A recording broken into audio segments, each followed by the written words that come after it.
सबक 4।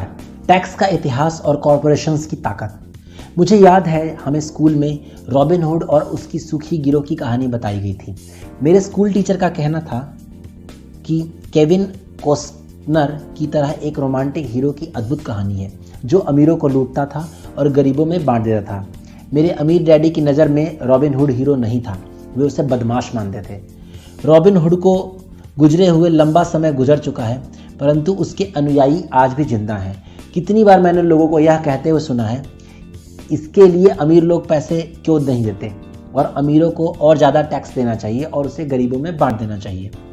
Robin hood का यह विचार था कि अमीरों से लेकर गरीबों में बांट दिया जाए। गरीब और मध्य वर्ग के लोगों के लिए सर्वाधिक कष्ट का कारण है। इसी रॉबिन हुड आदर्श के कारण मध्य वर्ग पर टैक्स का इतना भारी बोझ लगा हुआ है। सच्चाई तो यह है कि अमीरों पर टैक्स लगता ही नहीं है। गरीबों की भलाई के लिए जो पैसा लगता है वह मध्यम वर्ग से आता है, खासकर शिक्षित और ऊंची आमदनी वाले मध्य वर्ग से। टैक्स के बारे में पूरी तरह समझने के लिए हमें एक ऐतिहासिक पृष्ठभूमि को समझने की ज़रूरत है। हमें टैक्स के इतिहास को जानने की ज़रूरत है। हालांकि मेरे डैडी, पढ़े लिखे डैडी, शिक्षा के इतिहास पर कमाल का ज्ञान रखते थे, परंतु मेरे अमीर डैडी टैक्स के इतिहास के विशेषज्ञ थे। अमीर डैडी ने माइक और मुझे यह समझाया कि इंग्लैंड और अमेरिका में पहले कोई टैक्स नहीं लगते थे। कभी कभार युद्ध का खर्च उठाने के लिए और कुछ समय के लिए टैक्स जरूर लगा करते थे। राजा या राष्ट्रपति मुंह से कह भर देता था और हर आदमी उसकी कही बात मानकर अपना सहयोग देता था। ब्रिटेन में 1799 और 1816 के बीच नेपोलियन के युद्ध के समय टैक्स लगाया गया था और अमेरिका में 1861 और 1885 के बीच हुए सिविल वार के खर्च को उठाने के लिए टैक्स लगाया गया था। 1874 में इंग्लैंड में इनकम टैक्स को अपने नागरिकों पर स्थायी रूप से लागू कर दिया। 1913 में संविधान के 16वें संशोधन के साथ अमेरिका में भी आयकर स्थायी रूप से लागू हो गया था। एक समय था जब अमेरिकी लोग टैक्स विरोधी हुआ करते थे। चाय पर बहुत ज़्यादा टैक्स लगने के कारण ही बोस्टन हार्बर पर प्रसिद्ध टी पार्टी की घटना हुई थी, जिससे क्रांतिकारी युद्ध को ताकत मिली थी। इंग्लैंड और अमेरिका दोनों को ही इनकम टैक्स को नियमित करने के विचार को जनता के गले में उतारने में लगभग 50 साल का समय लगा। इन ऐतिहासिक तिथियों से हमें यह पता नहीं चल पाता है कि दोनों ही मामलों में टैक्स शुरू में केवल अमीरों पर ही लगाए गए थे। अमीर डैडी चाहते थे कि माइक और मैं इस बात को कभी नहीं भूलें। उन्होंने स्पष्ट किया कि टैक्स का विचार लोकप्रिय बना और ज़्यादातर लोगों ने सिर्फ इसलिए माना क्योंकि उन्हें यह बताया गया था कि टैक्स अमीरों को सजा देने और मध्य वर्ग तथा गरीबों को मदद करने का साधन है। इसी कारण जनता ने टैक्स कानून के समर्थन में वोट दिए और ये वैधानिक बन गया। हालांकि इसका मकसद अमीरों को दंड देना है, परंतु दरअसल ये उन्हीं लोगों को दंड देता है जिन्होंने इसका समर्थन किया था, यानी गरीब लोग और मध्य वर्ग। एक बार सरकार ने पैसे का स्वाद चख लिया तो उसकी भूख बढ़ती गई। अमीर डैडी ने कहा, मैं तुम्हारे डैडी और मैं उनके पूरी तरह विरोध में हूँ। वह एक सरकारी ब्यूरोक्रेट है और मैं एक पूंजीपति हूँ। हमें विपरीत व्यवहार के कारण पैसे मिलते हैं।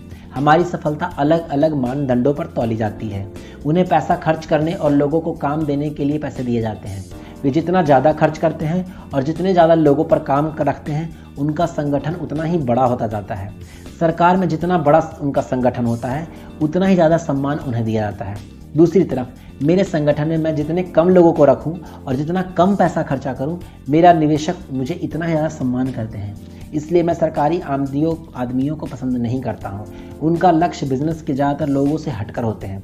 जैसे जैसे सरकार के कर्मचारी बढ़ते हैं, उन्हें तनख्वाह देने के लिए उतने ही ज़्यादा टैक्स की ज़रूरत होती है। मेरे पढ़े लिखे डैडी इस बात में भरोसा करते थे कि सरकार को लोगों की मदद करनी चाहिए। वे जॉन एफ कैनेडी से प्रेम करते थे और ख़ासकर पीस कॉप्टर के विचार से। वे इस विचार को इतना ज़्यादा चाहते थे कि मेरी माँ और दोनों ही पीस कॉप्टर के लिए काम करते थे और मलेशिया, थाईलैंड और फिलीपींस में जाने वाले स्वयं सेवकों को प्रशिक्षित करते थे। वे हमेशा अतिरिक्त अनुदानों और बजट में बढ़ोतरी की कोशिश करते थे ताकि ज़्यादा लोगों की भर्ती कर सकें। वे ऐसा शिक्षा विभाग की अपनी नौकरी में भी करते थे और पीस क्रॉप में भी। यह उनका काम था। जब मैं 10 साल का था, तब से मैं अपने अमीर डैडी से यह सुनता आया हूँ कि सरकारी कर्मचारी आलसी चोरों का गिरोह है, और मेरे गरीब डैडी से मैं यह सुनता आया कि अमीर लोग लालची और बदमाश होते हैं जिनसे सरकार को ज़्यादा टैक्स लेना चाहिए।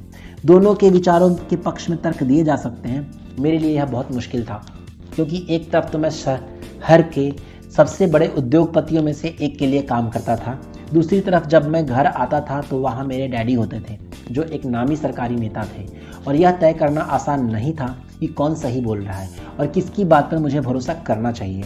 परंतु जब आप टैक्स के इतिहास का अध्ययन करते हैं तो एक दिलचस्प पहलू सामने आता है। जैसा मैंने कहा कि टैक्स का लागू होना सिर्फ इसलिए संभव हो सका क्योंकि जनता रॉबिन हुड के अर्थशास्त्रीय सिद्धांत में भरोसा करती थी। इसमें अमीरों से लेकर बाकी सब में बांट दिया जाता है। समस्या यह थी कि सरकार की पैसे की भूख इतनी बढ़ गई कि जल्द ही मध्य वर्ग पर भी टैक्स लगाने की नौबत आ गई और वहां से धीरे धीरे टैक्स का बोझ नीचे की तरफ आता गया। दूसरी तरफ अमीरों ने इसे एक मौके की तरफ देखा। वे उन्हीं नियमों से नहीं खेलते जिनसे जनता खेलती है। जैसा मैंने बताया है, अमीर पहले से ही कॉरपोरेशन के बारे में जानते थे, जो पानी के जहाज़ों के दिनों में लोकप्रिय हुए थे। अमीरों ने हर समुद्री यात्रा की संपत्ति के जोखिम को सीमित करने के लिए कॉरपोरेशन शब्द का उपयोग किया।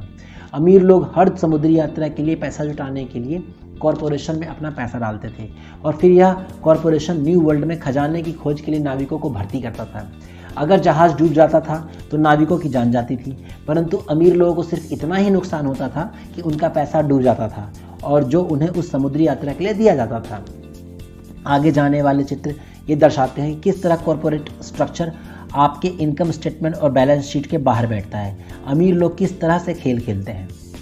कॉरपोरेशन के कानूनी ढांचों की ताकत से के ज्ञान से अमीरों को गरीबों और मध्य वर्ग की तुलना में बहुत ज़्यादा फायदा मिलता है। मुझे 2 डैडियों ने शिक्षा दी थी, जिसमें से एक समाजवादी थे और दूसरे पूंजीपति। मुझे जल्द ही यह महसूस हुआ कि पूंजीपति में पैसे की ज़्यादा समझ है। मुझे ऐसा लगा कि पैसे की नासमझी के कारण समाजवादी आखिरकार खुद को ही सजा देते हैं। अमीरों से वसूलों का नारा लगाने वाले भीड़ चाहे जितना जोर लगा ले, अमीर लोग उनसे जीतने का रास्ता हमेशा ढूंढ निकालते हैं। इसी कारण टैक्स अधिकार आखिरकार मध्य वर्ग पर ही लगे।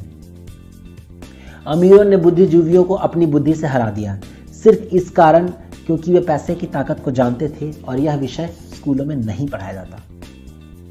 अमीर लोग ने बुद्धिजीवियों को किस तरह हराया। एक बार अमीरों से वसूलों का कानून पारित हुआ तो सरकार की तिजोरी में पैसा आने लगा। पहले तो इस बात से वो बहुत खुश हुए। यह पैसा सरकारी कर्मचारियों और अमीरों को दिया जाने लगा। सरकारी कर्मचारियों के पास यह पैसा नौकरियों और पेंशन के रूप में गया। अमीरों के पास यह पैसा फैक्ट्रियों के जरिए मिलेगा सरकारी कॉन्ट्रैक्ट से आया।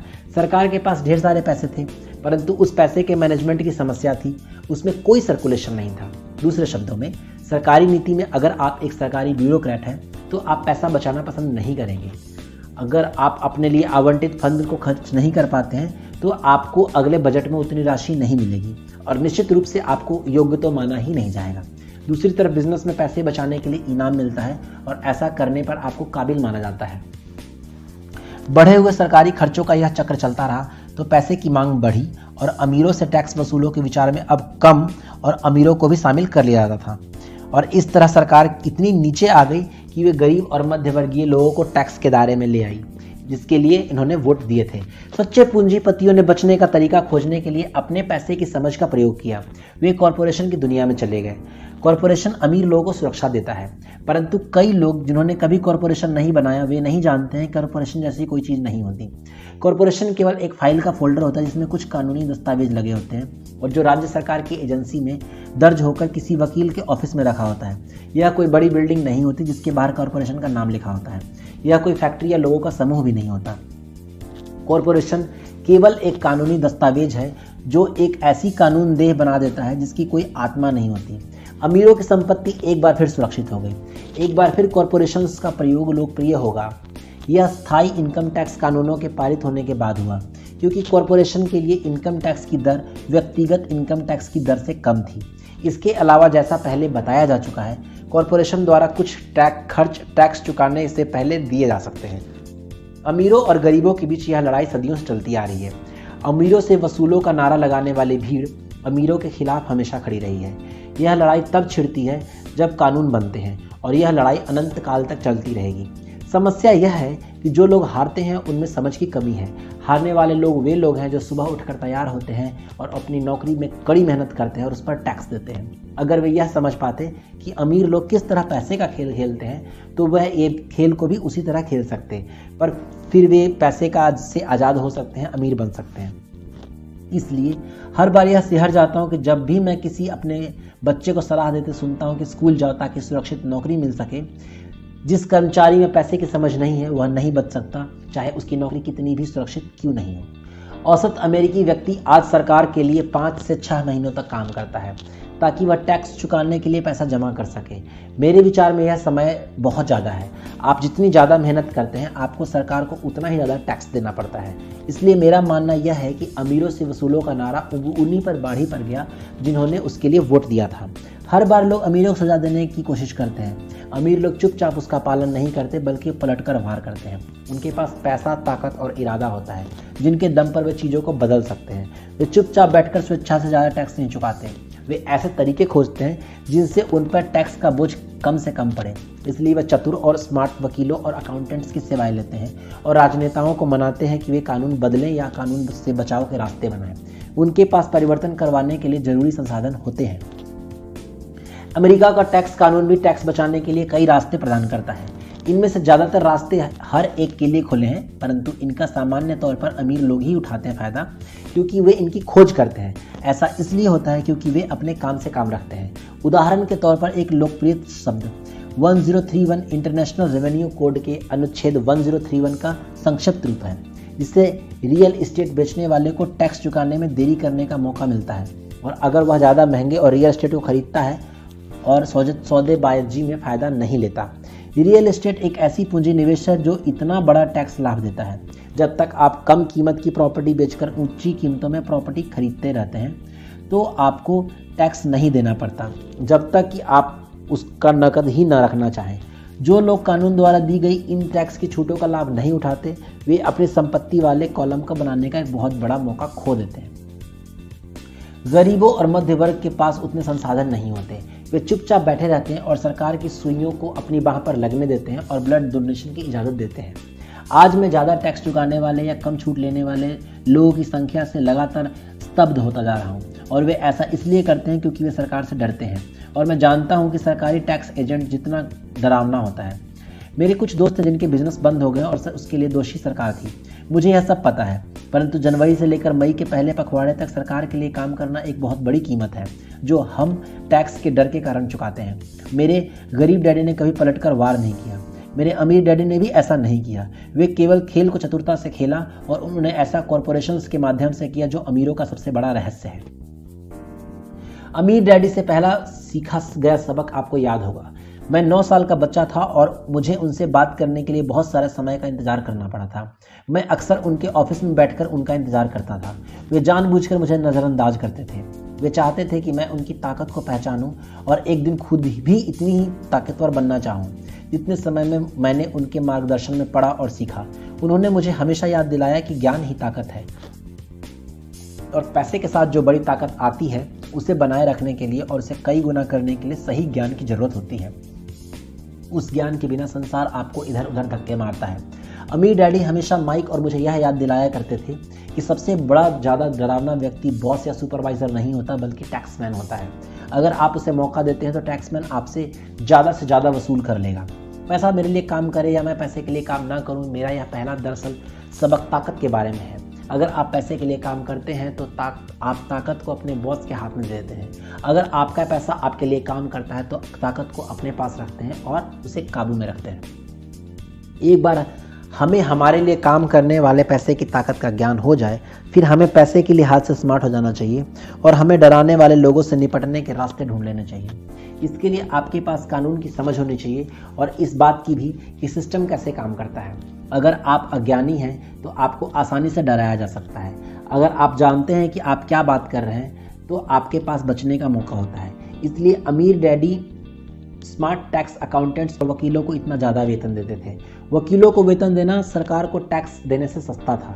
उनके लिए मेरा सर्वश्रेष्ठ सबक था, स्मार्ट बनो ताकि तुम्हें इधर उधर धक्के ना दिए जा सकें। मैंने ज़िंदगी भर इसे अपनाया है। वे कानून जानते थे क्योंकि वो कानून का आदर करते थे। वे कानून जानते थे क्योंकि कानून न जानना बहुत महंगा हो सकता था। अगर आप नहीं जानते कि आप सही हैं तो आप किसी से भी उलझने से नहीं डरेंगे, चाहे आपका मुकाबला रॉबिन हुड या उसके गिरोह से ही क्यों न हो। मेरे पढ़े लिखे डैडी मुझे हमेशा प्रोत्साहित करते रहते थे कि मैं किसी अच्छे कॉरपोरेशन में बढ़िया सी नौकरी खोजूं। वे मुझे हमेशा उन अच्छाइयों के बारे में बताते थे जो कॉरपोरेट सीढ़ी पर चढ़ने से हासिल की जा सकती है। वे यह नहीं समझ पाते थे कि कॉरपोरेट नियोक्ता से मिलने वाले वेतन के चेक पर पूरी तरह निर्भर रहने से मैं एक दुधारू गाय बन जाता था जिसे दुहा जा सकता है। जब मैंने अपने अमीर डैडी को अपने डैडी की सलाह बताई तो वो केवल हंसे। उन्होंने सिर्फ यही कहा, सीढ़ी का मालिक ही क्यों ना बना जाए। बचपन में मुझे यह बात समझ में नहीं आया कि अपने कॉरपोरेशन के मालिक होने से अमीर डैडी का क्या मतलब है, परंतु यह एक ऐसा विचार था जो असंभव और डरावना लग रहा था। हालांकि मैं इस विचार से रोमांचित था, परंतु कम उम्र में मैं इस विचार पर संभावना ही नहीं कर पा रहा था कि वयस्क लोग किसी दिन मेरी कंपनी में काम करेंगे। मुद्दे की बात यह है कि अगर अमीर डैडी नहीं होते तो मैं अपने पढ़े लिखे डैडी की सलाह का पालन कर रहा होता। मेरे अमीर डैडी के बार बार याद दिलाने के कारण ही मेरे अपने कॉरपोरेशन का विचार जीवित रहा। मुझे यह एक अलग राह पर चलाता रहा। जब मैं 15 या 16 साल का था तो मैं जानता था कि मैं उस राह पर नहीं चलने वाला जो मेरे पढ़े लिखे डैडी ने बताई है। मैं नहीं जानता था कि मैं ऐसा किस तरह करूंगा, परंतु मैंने दृढ़ निश्चय कर लिया था कि मैं भीड़ के साथ नहीं चलूंगा और उस दिशा में नहीं जाऊंगा जिस तरफ मेरे सहपाठी जा रहे हैं। इस फैसले से मेरी ज़िंदगी बदल गई। जब तक मैं 25 साल का हुआ तब तक मेरे अमीर डैडी की सलाह मुझे पूरी तरह समझ में नहीं आई थी। मैंने हाल में ही मरीन कॉर्प्स कंपनी छोड़ी थी और मैं जेरोक्स के लिए काम कर रहा था। मुझे बहुत पैसा मिल रहा था, परंतु हर बार जब भी मैं अपनी तनख्वाह के चेक को देखता था तो मुझे हमेशा निराशा होती थी। कटौतियाँ इतनी ज़्यादा थी और जितना मैं कमा सकता था, काम करता था, कटौतियाँ उतनी ही ज़्यादा होती थी। जब मैं ज़्यादा सफल होने लगा तो बॉस मेरे प्रमोशन और तनख्वाह बढ़ाने की बात करने लग गए। यह सुनने में अच्छा लगता था, परंतु मैं अपने कानों में अमीर डैडी की यह आवाज़ भी सुन सकता था कि तुम किसके लिए काम कर रहे हो और तुम किसे अमीर बना रहे हो। 1974 में जेरोक्स के कर्मचारी के रूप में ही मैंने अपना पहला कॉरपोरेशन बनाया और अपने काम से काम रखना शुरू कर दिया। पहले से मेरे संपत्तियों वाले कॉलम में कुछ संपत्तियां मौजूद थी, परंतु अब मैंने ठान लिया कि उन्हें ज़्यादा बढ़ाया जाए। कटौतियों वाले तनख्वाह को देख देख कर मुझे अमीर डैडी की सलाह में समझदारी दिखने लग गई थी। अगर मैं अपने पढ़े लिखे डैडी की सलाह पर चलता तो मुझे अपना भविष्य साफ नज़र आ रहा था। कई नियोक्ता यह अनुभव करते हैं कि अगर कर्मचारी अपने काम से काम रखें तो यह उनके बिजनेस के लिए बुरा होता है। मुझे विश्वास था कि ऐसा कुछ लोगों के साथ हो सकता है, परंतु मेरे साथ ऐसा नहीं था। एक बार मैंने अपने काम से काम रखने की ठान ली और अपनी संपत्तियां बढ़ाना शुरू कर दिया तो मैं एक बेहतर कर्मचारी बन गया। मेरे पास अब एक लक्ष्य था। मैं सुबह जल्दी आ जाता था और मेहनत से काम करता था और इस तरह ज़्यादा से ज़्यादा पैसे कमाता था ताकि मैं उसे रियल इस्टेट में निवेश कर सकूं। हवाई में उस समय कीमतें तेज़ी से बढ़ रही थी और वहाँ किस्मत चमकाई जा सकती थी। जितना ही ज़्यादा मुझे यह लगा कि वहाँ निवेश की संभावना है, उतनी ही ज़्यादा जेरोक्स मशीनें मैंने बेची। मैंने जितनी ज़्यादा मशीनें बेची मुझे उतना ही ज़्यादा पैसा मिला और हाँ, मेरी तनख्वाह के चेक से उतनी ही ज़्यादा कटौतियाँ हुई। यह प्रेरणादायक था। मैं कर्मचारियों के जाल से बाहर निकलना चाहता था, इसलिए मैं कम मेहनत करने के बजाय ज़्यादा कड़ी मेहनत करना चाहता था। 1978 में मैं सेल्स की चोटी के पाँव के लोगों में से एक था, प्रायः नंबर 1। मैं चूहा दौड़ से बहुत जल्दी बाहर निकलने के लिए बेताब था। 3 साल से भी कम समय में मैं जेरोक्स की तुलना में अपने छोटे कॉरपोरेशन से कहीं ज़्यादा कमा रहा था, जबकि मेरा कॉरपोरेशन रियल एस्टेट में निवेश करने वाली कंपनी थी और वह पैसा जो मैं कॉरपोरेशन में अपनी कंपनी के संपत्ति वाले कॉलम बढ़ा रहा था, वह पैसा मेरे लिए काम कर रहा था। मुझे कॉपियर बेचने के लिए दरवाजे खटखटाने की ज़रूरत नहीं थी। अमीर डैडी की सलाह में मुझे ज़्यादा समझदारी दिख रही थी। जल्दी ही मेरी प्रॉपर्टी से आने वाला कैश फ्लो इतना ज़्यादा हो गया कि मेरी कंपनी ने मेरे लिए पहली कार खरीद ली। जेरोक्स को लगा कि मैं अपने कमीशन बेच रहा हूँ, परंतु मैं ऐसा नहीं कर रहा था। मैं अपने कमीशन को संपत्ति वाले कॉलम में निवेश कर रहा था। मेरा पैसा और ज़्यादा पैसा कमाने के लिए कड़ी मेहनत कर रहा था। मेरी संपत्ति वाले कॉलम का हर डॉलर एक बढ़िया कर्मचारी था, जिसकी कड़ी मेहनत के कारण ज़्यादा कर्मचारी तैयार होते थे और वे सब मिलकर अपनी बॉस को नई कार तोहफे के रूप में देते थे और टैक्स भी चुकाने से पहले। मैंने जेरोक्स के लिए ज़्यादा कड़ी मेहनत करना शुरू कर दिया। मेरी योजना सही से चल रही थी और मेरी कार इसका जीता जागता सबूत थी। अब मैं अपने अमीर डैडी से सीखे गए सबक के कारण मैं उस चूहा दौड़ के मिथक से बाहर निकलने में सफल हो सका था। कम उम्र में ही मैं एक नियोक्ता बन गया था। यह पैसे की समझ से ही संभव हुआ था। इस वित्तीय ज्ञान के बिना, जिसे मैं फाइनेंशियल IQ कहूँगा, आर्थिक स्वतंत्रता की राह में बहुत ज़्यादा मुश्किलें आई होती। अब मैं फाइनेंशियल सेमिनारों से दूसरे इस आशा सिखाता हूँ ताकि मैं उनके साथ अपना ज्ञान बांट सकूँ। जब भी मैं लेक्चर देता हूँ तो लोगों को यह याद दिलाता हूँ कि फाइनेंशियल IQ विशेषज्ञता के 4 बड़े क्षेत्रों से आने वाले ज्ञान से बनता है। नंबर 1 है अकाउंटिंग, जिसे मैं फाइनेंशियल साक्षरता कहता हूँ। अगर आप साम्राज्य बनाना चाहते हैं तो यह महत्वपूर्ण दक्षता है। आप जितने ज़्यादा धन के लिए जिम्मेदार होंगे, उतनी ही ज़्यादा सूक्ष्मता की ज़रूरत होगी, नहीं तो आपका साम्राज्य ताश के पत्तों के महल की तरह ढह जाएगा। यह बाएं मस्तिष्क का पहलू है जिसमें वर्णन या सूक्ष्मता जरूरी है। फाइनेंशियल साक्षरता वह योग्यता है जिसके सहारे फाइनेंशियल स्टेटमेंट्स को बड़ा और समझा जा सकता है। इस योग्यता से आप किसी भी व्यवसाय की कमजोरियों और मजबूतियों को पहचान सकते हैं। नंबर 2 है निवेश, जिसे मैं पैसे से पैसे बनाने का विज्ञान कहता हूँ। इसमें तकनीकों, रणनीतियों और फॉर्मूलों की जरूरत होती है। यह मस्तिष्क दायां पहलू है, यानी रचनात्मक पहलू। नंबर 3 है बाजार की समझ, मांग और पूर्ति का विज्ञान। बाजार के तकनीकी पहलुओं को जानने की जरूरत है जो कि भावनाओं द्वारा संचालित होते हैं। 1996 में क्रिसमस के दौरान टिकल मी एल्मो डॉल का प्रकरण भी तकनीकी व भावनाओं द्वारा संचालित बाजार का उदाहरण है। बाजार का दूसरा तत्व निवेश की मूलभूत या आर्थिक समझ है। क्या किसी निवेश की समझदारी है या वर्तमान बाजार की परिस्थितियों के हिसाब से ऐसा करना नासमझी है। कई लोग सोचते हैं कि बाजार को समझना या निवेश की अवधारणाएं बच्चों को समझ में नहीं आएगी क्योंकि ये जटिल होती है। वे यह देख नहीं पाते कि बच्चे इन विषयों को अनुभूति से समझ लेते हैं। जो लोग एल्मो डॉल से परिचित नहीं होते उसके लिए एक सीसम स्ट्रीट कैरेक्टर थी जो क्रिसमस से पहले बच्चों में खूब प्रचारित किया गया। लगभग सभी बच्चे इसे खरीदना चाहते थे और अपनी क्रिसमस की सूची में उन्होंने इसे सबसे ऊपर रखा था। परंतु क्रिसमस के लिए इसका विज्ञापन करने के बाद जब यह बाजार से गायब हो गई तो कई लोग यह सोचने लगे कि कंपनी ने जानबूझकर तो इसे बाजार से गायब नहीं कर दिया है। इसकी मांग बहुत ज़्यादा थी और पूर्ति बहुत कम, इसलिए बाजार में भगदड़ और हड़बड़ी का माहौल बन गया।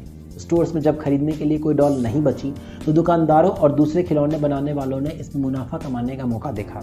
जिन्हें डॉल नहीं मिल पाई थी वे दुर्भाग्यशाली मम्मी डैडी क्रिसमस के लिए कोई दूसरा खिलौना खरीदने के लिए मजबूर हो गए। टिकल मी एल्मो डॉल की अविश्वसनीय लोकप्रियता मेरी समझ में नहीं आई, परंतु यह मांग और पूर्ति के अर्थशास्त्र का बढ़िया उदाहरण है। यही बात स्टॉक, बॉन्ड, रियल एस्टेट और बेसबॉल कार्ड के बाजारों पर लागू होती है। नंबर 4 है कानून। उदाहरण के लिए अकाउंटिंग, निवेश और बाजारों की तकनीकी दक्षताओं के सहारे कॉरपोरेशन का प्रयोग विस्फोटक वृद्धि प्रदान कर सकता है। कोई भी आदमी जिसे कॉरपोरेशन द्वारा दिए गए टैक्स, फायदों और सुरक्षा का ज्ञान हो वो बहुत ज़्यादा तेज से तरक्की कर सकता है और अमीर बन सकता है, जो किसी कर्मचारी या छोटे बिजनेस मालिकों के लिए संभव नहीं है। इसमें उतना ही अंतर है जितना पैदल चलने वाले और उड़ने वाले में होता है।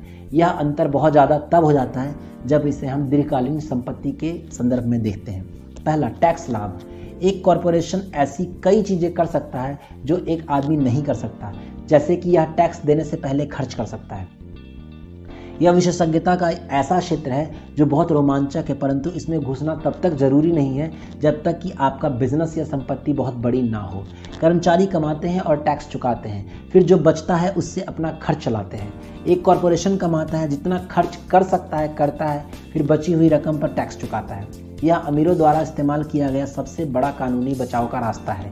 इसे बनाना आसान है और बहुत ज़्यादा महंगा नहीं है, बशर्ते कि आपके पास खुद का निवेश हो जो अच्छा कैश फ्लो दे रहे हो।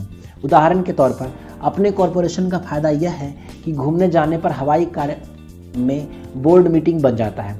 कार का भुगतान, बीमा, रिपेयर इत्यादि कंपनी खर्च में डाल दिए जाते हैं। हेल्थ क्लब की सदस्यता भी कंपनी खर्च है। ज़्यादातर रेस्टोरेंट के डिनर भी आंशिक व्यय है और ऐसे ही बहुत से खर्च हैं जो टैक्स चुकाने से पहले दिए जाते हैं। कानूनी मुकदमों से सुरक्षा। हम एक कानूनी समाज में रह रहे हैं। हर आदमी आपसे फायदा चाहता है। अमीर लोग अपने क्रेडिट्स से अपनी संपत्ति को छुपाने के लिए कॉरपोरेशंस और ट्रस्ट्स का सहारा लेते हैं। कोई भी किसी अमीर आदमी पर दावा ठोकता है तो उसे यह पता चलता है कि कानूनी कवच से घिरा हुआ है। दरअसल उस अमीर आदमी के पास कोई संपत्ति है ही नहीं। वे हर चीज़ पर नियंत्रण रखते हैं, परंतु वे किसी चीज़ के मालिक नहीं होते। गरीब और मध्यवर्गीय लोग हर चीज़ के स्वामी होने की कोशिश करते हैं और इसलिए जब उन पर दावा ठोका जाता है तो सरकार अपने साथी नागरिकों के हाथ अपनी संपत्ति खो बैठते हैं। उन्होंने रॉबिन हुड की कहानी से यह सीखा है कि अमीरों से वसूलो और गरीबों में बांट दो। इस पुस्तक का लक्ष्य यह नहीं है कि कॉरपोरेशन बनाने का तरीका बताया जाए, परंतु मैं अगर यह कहूँगा कि आपके पास किसी तरह की वैध संपत्तियां हों और आप जितनी जल्दी हो सके कॉरपोरेशन द्वारा किए जाने वाले फायदा और सुरक्षा के बारे में जान लें। इस विषय पर कई पुस्तकें लिखी गई है जो इन फायदों के विस्तार से बताती है। कॉरपोरेशन बनाने के लिए जरूरी शीर्षकों को भी समझाती है। यह पुस्तक खास तौर पर बहुत अच्छी है जिसका शीर्षक है इंक एंड ग्रो रिच। यह पुस्तक कॉरपोरेशन की ताकत का बखूबी वर्णन करती है। फाइनेंशियल आईक्यू दरअसल कई कुशल और गुणों का मेल है। मैं तो यही कहूँगा कि ऊपर बताई गई 4 तकनीकी दक्षताओं का समन्वय है जो मूलभूत फाइनेंशियल ज्ञान का आधार है।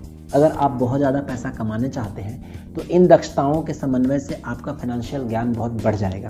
संक्षेप में, कॉरपोरेशन के मालिक अमीर लोग कमाते हैं, खर्च करते हैं, टैक्स चुकाते हैं, और कॉरपोरेशन में काम करने वाले कर्मचारी कमाते हैं, टैक्स चुकाते हैं और खर्च करते हैं। आपकी संपूर्ण फाइनेंशियल रणनीति के लिए हम आपकी संपत्तियों के चारों ओर कॉरपोरेशन का कवच लपेट